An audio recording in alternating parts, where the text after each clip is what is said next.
লোভে পড়লে মানুষ নিজেদের নৈতিক কর্তব্যকে ভুলে যায়। এই প্রসঙ্গে আজকের একটি নতুন গল্প আপনাদেরকে বলতে চলেছি। হ্যালো বন্ধুরা, এ টু জেড বাপ্পাস ডায়েরিতে আজ এক নতুন গল্পের সাথে আপনাদের অভিনন্দন জানাই।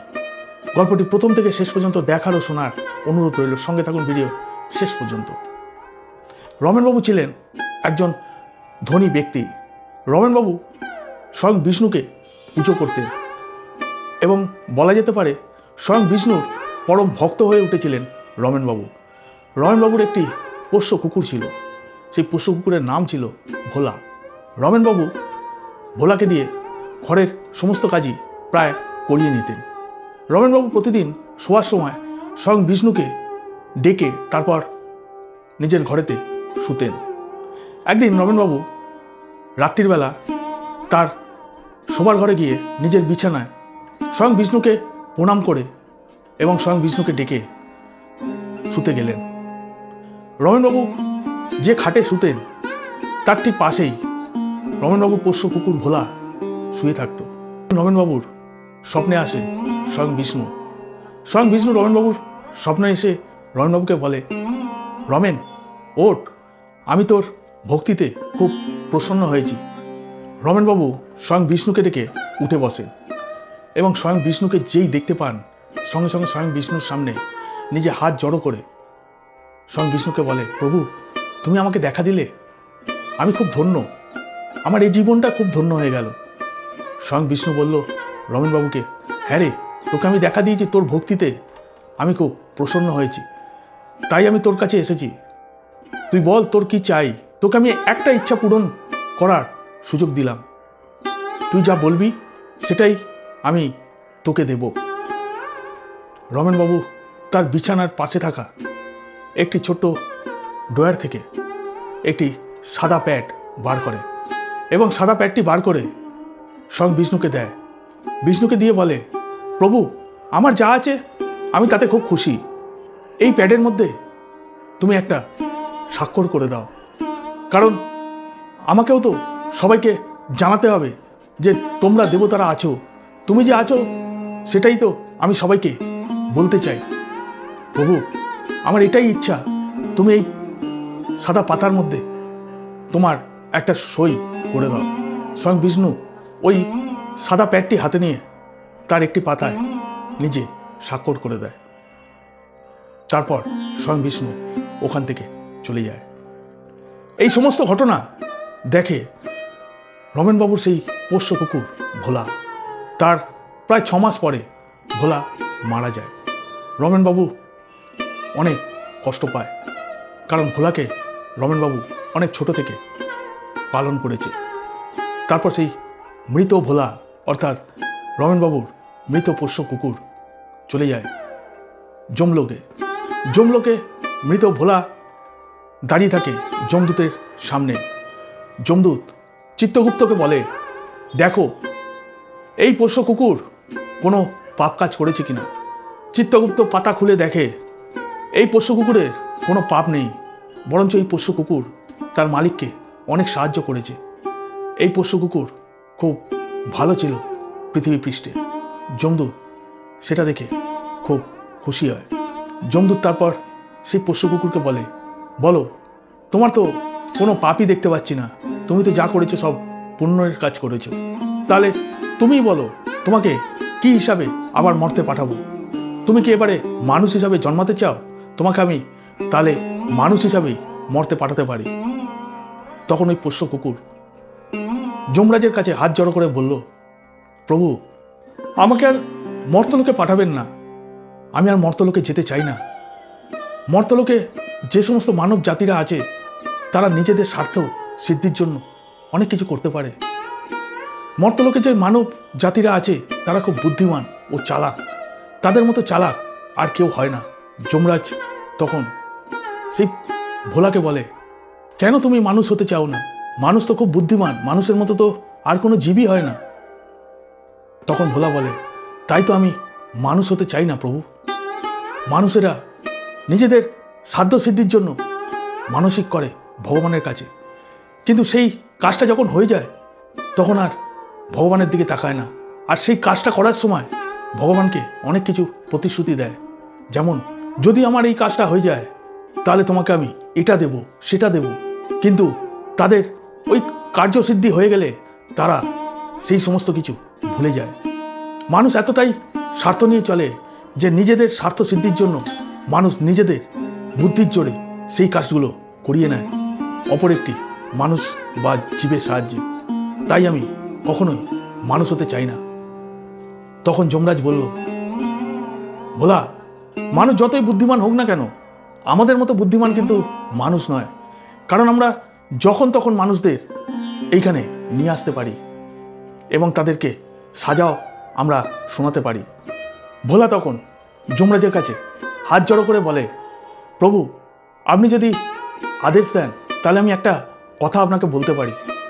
প্রভু, আপনি যাদেরকে এখানে নিয়ে আসেন তারা তো মৃত, তাদের তো কিছুই থাকে না, তাই তাদেরকে দিয়ে আপনারা অনেক কিছু করিয়ে নিতে পারেন। যদি আপনি কোনো জীবন্ত মানুষকে এখানে নিয়ে আসতে পারেন তাহলে বুঝবেন মানুষের মতো স্বার্থপর এবং বুদ্ধিমান কেউ আর হতে পারে না। তাই আপনাকে বলছি, আমাকে আর ওই মর্তলোকে পাঠাবেন না। যমরাজ তখন ওই মৃত কুকুর ভোলার কথা শুনে রেগে যায় এবং রেগে যাওয়ার পর ওই যমরাজ ওই মৃত কুকুরকে বলে, যদি তোমার কথা মিথ্যা হয় তাহলে কিন্তু তোমাকে আমি উচিত শাস্তি দেবো, আর যদি তোমার কথা সত্যি হয়ে যায় তাহলে তোমাকে স্বর্গেতে পাঠিয়ে দেবো। যমরাজ তারপর দুজন যমদূতকে ডাকে এবং সেই দুজন যমদূতকে বলে, তোমরা মর্তে যাও এবং এই মৃত কুকুরের যে মালিক তাকে তোমরা জীবিত অবস্থায় নিয়ে আসো আমার এই দরবারে। ওই দুজন যমদূত চলে যায় মর্তে গিয়ে ওই মৃত কুকুরের মালিক অর্থাৎ রমেনবাবুর শোবার ঘরেতে যায় এবং শোবার ঘরেতে গিয়ে রমেনবাবুকে ডাকে।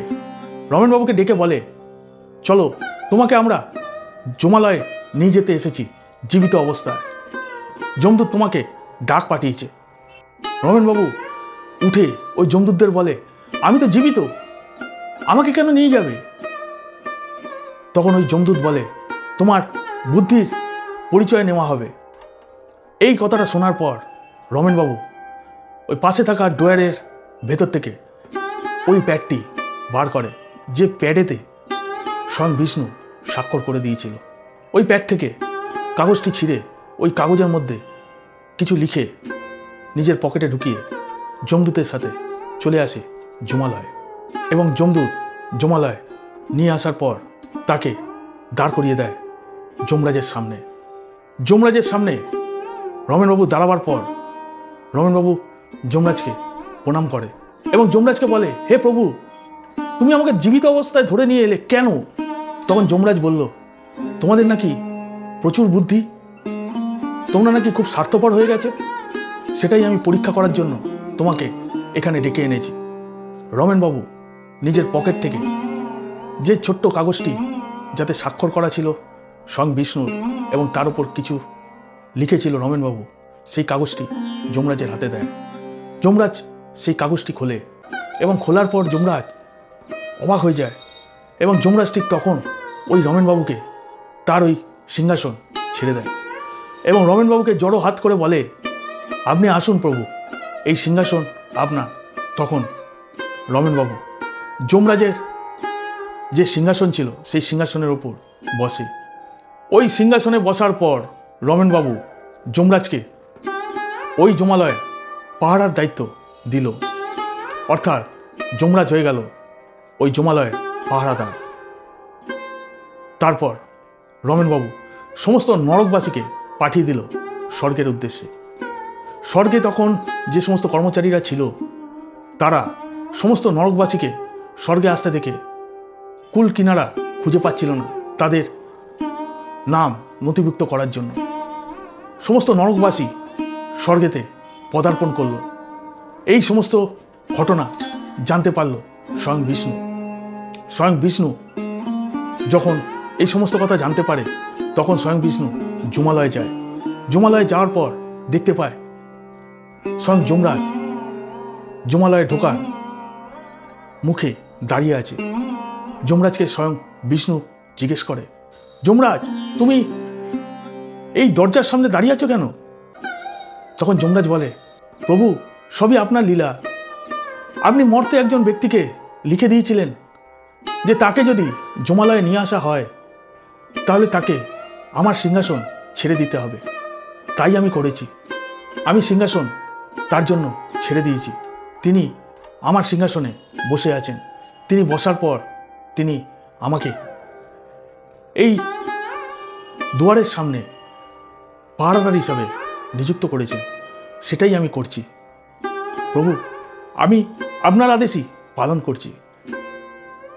স্বয়ং বিষ্ণু যমরাজকে বলল, না, আমি তো এরকম কিছু করিনি। স্বয়ং বিষ্ণু যমরাজকে নিয়ে যমরাজের রাজসভায় গেল। যমরাজের রাজসভায় গিয়ে দেখল রমেনবাবু সেই সিংহাসনে বসে আছে। রমেনবাবু যমরাজের যে সিংহাসনে বসেছিল সেখান থেকে রমেনবাবু স্বয়ং বিষ্ণুকে দেখে উঠে পড়ে এবং স্বয়ং বিষ্ণুর দিকে হাত জড়ো করে এসে স্বয়ং বিষ্ণুকে বলে, প্রভু, আপনি কিছু মনে করবেন না। স্বয়ং যমরাজ দেখতে চেয়েছিল যে মানুষের মধ্যে বুদ্ধি কতটা আছে। তাই আমি আপনার যে স্বাক্ষর করা কাগজটা ছিল সে কাগজের উপরে লিখে দিয়েছিলাম যে আমি যদি কোনোদিন যমালয়ে আসি তাহলে এই যমালয়ে যাতে আমাকে যমরাজের সিংহাসন ছেড়ে দেওয়া হয়।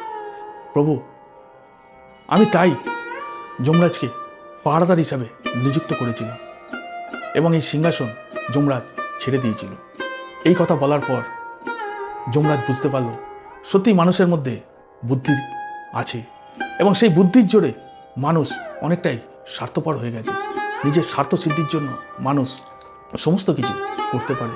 আজকে স্বয়ং বিষ্ণু সেই রমেনবাবুর কথায় যে সাদা কাগজের মধ্যে স্বাক্ষর করে দিয়েছিল শুধু সবাইকে জানাবার জন্য যে দেবতারা আছে, আজকে রমেনবাবু সেই স্বাক্ষরের ভুল মানে বার করে দিল। ওই স্বাক্ষরের উপরে রমেনবাবু লিখে দিয়েছিল যে রমেনবাবুকে যদি যমালয়ে নিয়ে আসা হয় তাহলে যমরাজকে তার সিংহাসন ছেড়ে রমেনবাবুকে বসাতে হবে। কি বুদ্ধি এই মানব জাতির! এই কথা শোনার পর স্বয়ং বিষ্ণু তারপর সেই রমেনবাবুকে মর্তের দিকে পাঠিয়ে দেওয়ার জন্য যমরাজকে বলে এবং যমরাজ তারপর সেই ব্যক্তিকে মর্তেতে পাঠিয়ে দেয়। সেই মৃত কুকুর ভোলা সমস্ত ঘটনা দেখে এবং সেই মৃত কুকুর ভোলা স্বয়ং যমরাজকে বলে, প্রভু, বুঝতে পারলেন তো আমি কেন মর্তে যেতে চাই না আর আমি কেন মানুষ হতে চাই না? মানুষেরা নিজের স্বার্থের জন্য স্বয়ং ভগবানকেও কাজে লাগিয়ে নেয়। তাই আমি মর্তে যেতে চাই না। তারপর যমরাজ ওই মৃত কুকুরকে স্বর্গে পাঠিয়ে দেয় এবং স্বর্গে ভোলা খুব ভালোভাবে থাকতে শুরু করে। বন্ধুরা, পতনের হাত থেকে নিজেকে রক্ষা করতে আজকের গল্প থেকে শিক্ষণীয় 3টি কথা সর্বদা মনে রাখুন। প্রথমত, মানুষ যখন নিজেদের ন্যায় বিচার ভুলে গিয়ে অনৈতিক পথে পাড়ি দেয় তখনই মানুষের পতন হতে শুরু করে। দ্বিতীয়ত, নিজেদের স্বার্থ পূরণের জন্য মানুষ চালাকির অন্তিম পর্যায় পর্যন্ত পৌঁছাতেও পিছপা হয় না। তৃতীয়ত, স্বার্থপর এই মানব যুগে মানুষ ঈশ্বরের সাথে চালাকি করতে পর্যন্ত ছাড়ে না। বন্ধুরা, আজকের এই ছোট্ট গল্পটি যদি আপনাদের ভালো লেগে থাকে, আজকের এই ছোট্ট গল্পটি যদি আপনাদের মন ছুঁয়ে থাকে আর আজকের এই ছোট্ট গল্প থেকে যদি একটু হলেও শিক্ষা পেয়ে থাকে, তাহলে আজকের এই গল্পটিকে আশা করব একটি লাইক করবেন, একটি কমেন্ট করবেন এবং শেয়ার করবেন। যদি আপনারা চ্যানেলে নতুন হয়ে থাকেন তাহলে আশা করব এই ছোট্ট চ্যানেলটিকে সাবস্ক্রাইব করবেন এবং পাশে থাকা বেল আইকন টিপে অল করতে ভুলবেন না পরবর্তী ভিডিও দেখার জন্য। আজ এই পর্যন্ত। ভালো থাকুন, সুস্থ থাকুন। ঈশ্বর আপনাদের মঙ্গল করুক। নমস্কার।